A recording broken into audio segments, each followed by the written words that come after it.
அன்பான சகோதர சகோதரிகளை இன்றைக்கி கத்திரிக்காய் பஜ்ஜி எப்படி செய்கிறதுன்னு சொல்லி பார்த்தலாம். அடுப்பை பற்ற வச்சு குக்கர் வச்சுக்கோங்க. குக்கரில் கொஞ்சம் தாராளமாக எண்ணெய் விட்டுக்கோங்க. எண்ணெய் நல்லா காஞ்சதும் 10 பற்கள் பூண்டு, 20 பற்கள் சின்ன வெங்காயம், வரமிளகாய் 8, பச்சை மிளகாய் 4 இதெல்லாம் காஞ்சிட்ருக்க எண்ணெயில் போட்டுருங்க. அப்புறம் தக்காளி, பெரிய சைஸ் தக்காளி 6 தக்காளி நான் கட் பண்ணி வச்சுருக்கேன். அதை இதன் கூட சேர்த்து நல்லா கலந்து விட்டுக்கோங்க. கூடவே மஞ்சள் 1/2 டேபிள் ஸ்பூன் அளவுக்கு, மிளகாத்தூள் 1 டேபிள் ஸ்பூன் அளவுக்கு, கல்லுப்பு தேவைக்கு ஏற்ப போட்டு இதையும் நல்லா கலந்து விட்டுக்கோங்க.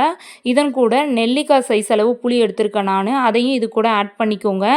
அப்புறம் கத்திரிக்காய் நான் 1/2 கிலோ கத்திரிக்காய் கட் பண்ணி வச்சுருக்கேன். அதையும் இதன் கூட சேர்த்து நல்லா வதக்கி விட்டுக்கோங்க. கொத்தமல்லி தழை 2 கைப்பிடி அளவுக்கு இதன் கூட சேர்த்துக்கோங்க. இது நல்லா டேஸ்ட்டை என்ஹான்ஸ் பண்ணி கொடுக்கும்.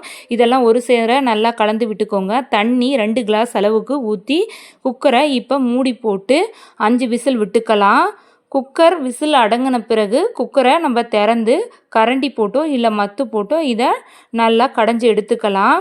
இதை கடைஞ்சி எடுத்த பிறகு நம்ம குட்டி வானல் அடுப்பில் வச்சு நல்லெண்ணெய் கொஞ்சம் தாராளமாக விட்டு கடுகு போட்டுக்கலாம். கடுகு நல்லா பொரிஞ்ச பிறகு கொஞ்சமாக பெருங்காயம் ஆட் பண்ணிக்கலாம். இதை எடுத்து நம்ம கடைஞ்சி வச்சுருக்க கத்திரிக்காயில் ஆட் பண்ணி நல்லா கலந்து விட்டுக்கலாம். அவ்வளோதாங்க நம்ம கத்திரிக்காய் பஜ்ஜி. இது சூடான சாதம், சப்பாத்தி எல்லாத்தோடையும் நல்லாயிருக்கும்.